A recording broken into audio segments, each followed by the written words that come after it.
আসসালামু আলাইকুম। আজকে আমার ছেলে মেয়ের সাথে আমারও অনেক আনন্দের দিন, কারণ তাদের সেকেন্ড টার্ম সিটি পরীক্ষা আজকে শেষ হয়ে গেল। তো মেয়ের আগে ছুটি হয়, সে আগে বেরিয়ে এলো এবং বলছিল মা চলো আমরা কোথা থেকে ঘুরে আসি ভাইয়ার ছুটি হওয়ার আগ পর্যন্ত। তো ছেলের পরে ছুটি হবে, ওকে রেখে মেয়েকে নিয়ে বেরিয়ে পড়লাম পাশেরই একটা সেনা মার্কেটে। এই তো কথা বলতে বলতে আমরা ক্যান্টনমেন্টটা পার হচ্ছি, খুব বেশি দূরে না, ক্যান্টনমেন্টের পাশেই সেনা মার্কেট। তো যেতে যেতে মেয়ে গল্প করছিল, আর সাভার ক্যান্টনমেন্টের আশেপাশে এরিয়াটা খুবই সুন্দর, অনেক গাছগাছালি আছে। তো আমরা গল্প করছিলাম আর গাছগাছালি রাস্তা দেখছিলাম। এই তো দেখতে দেখতে আমরা চলে এলাম পাশেরই সেনা মার্কেটে। তো মেয়ে এখান থেকে নামছিল এবং ড্রাইভার আঙ্কেলকে টাটা দিচ্ছিল। তারপরে সে বলছিল আমি এটা খাবো সেটা খাবো, এটা কিনবো ওটা কিনবো। তো আসলে ওদের এই আনন্দ দেখলে খুব ভালো লাগে। তারপরও পরীক্ষার সময়টা তো ওরা অনেক কষ্ট করেছে, একটু 2 সপ্তাহ যাবৎ কোথাও ঘুরতেও নিয়ে যাওয়া হয়নি সেভাবে। তো তারপরে আমি বললাম চলো তুমি কি কিনতে চাচ্ছ, আমি সেটা তোমাকে কিনে দেবো। তো তারপরে সে আর আমি চলে গেলাম দোতলায়। আমার একটা ফ্রেন্ডের বেবি হয়েছে, তার জন্য একটু গিফট নেওয়ার জন্য গিয়েছি।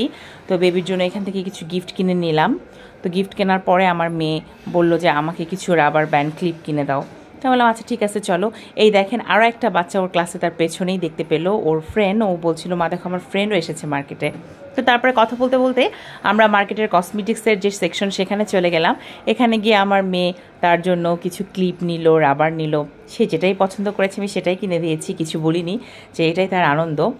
তো তারপরে আমরা একটু মোবাইলের শপে গিয়েছিলাম। তো এখানে একটু টুকটাক কাজ ছিল, সেটা শেষ করে তারপরে চলে এলাম পার্লারে। তো মেয়ে বলছিল যে তুমি পার্লারে যাওয়ার জন্য আসছো? আমি একটু জাস্ট, বেশিক্ষণ না, জাস্ট কথা বলে যাব। তো তারপরে পার্লারে আপুর সাথে কথা বললাম, আমি হেয়ার কালার করাবো সেটা নিয়ে তার সাথে কথা বলছিলাম, হেয়ারগুলো একটু দেখাচ্ছিলাম। এই ফাঁকে আমার মেয়েও অনেক দুষ্টমি করছিল। তো ও বলছিল আমি এই কালারটা করলে আমাকে বারবির মতো লাগবে। তো তারপর আমি এখানে ছোট্ট একটু ভিডিও ক্লিপ নিয়ে নিলাম। আর যে আপুর সাথে কথা বলবো সে এখনও আসেনি, তাই আমরা ওয়েট করছিলাম। তো তারপরে এখানে একটা ছেলেদের জেন্টস সেলুন আছে, তো সেখানে গিয়েছিলাম। সেখানে আমার ছেলের জন্য একটু পরে সে আসবে, তার এখানে হেয়ার কাট করাবো। তো সেই জন্য ওনার সাথে কথা বলতে গেলাম সিরিয়াল আছে কিনা, সিরিয়াল না দিয়ে রাখলে পরে অনেকক্ষণের জন্য ওয়েট করতে হবে। তো তারপর এখান থেকে কথা বলে একটু কুকারিজের আইটেমে চলে এলাম। তো আমার তো মাস্ক অনেক পছন্দ, যেখানে আমি সুন্দর সুন্দর মাস্ক দেখি, বাসায় এত মাগ, তারপরেও আমি আবার নতুন 2টা মাগ নিয়ে নিলাম। তো তারপর এখানে আমরা দাঁড়িয়েছিলাম, আমাদের মোটামুটি কেনাকাটা শেষ। বাচ্চাও কিছু স্ন্যাক্স খেয়েছে, জুস খেয়েছে। তারপরে ভাইয়ার জন্য ওয়েট করছিলাম, এই যে ভাইয়ার এক্সাম শেষ, সেও চলে এলো। তারপরে আমরা সবাই মিলে বাসায় চলে এলাম, যেহেতু আজকে লাস্ট এক্সাম, তাই তাদের জন্য আমি একটু মজার মজার খাবার রান্না করেছি। তারা যেটা পছন্দ করে, পোলাও, তারপরে মুরগির ডিমের কোরমা, তারপর মুরগির কোরমা, এগুলো করে সালাদ করে আমি তাদেরকে খেতে দিলাম। ঝাল ঝাল কোনো তরকারি নেই, তাই তারা খুব মজা করে খেয়েছে, তারা খুব একটা ঝাল খেতে চায় না।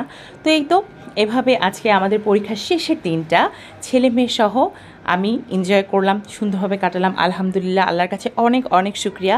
আল্লাহ যেন আমাদেরকে এভাবেই সুস্থ রাখে এবং হ্যাপি রাখে। সবাই আমাদের জন্য দোয়া করবেন, সবাই ভালো থাকবেন।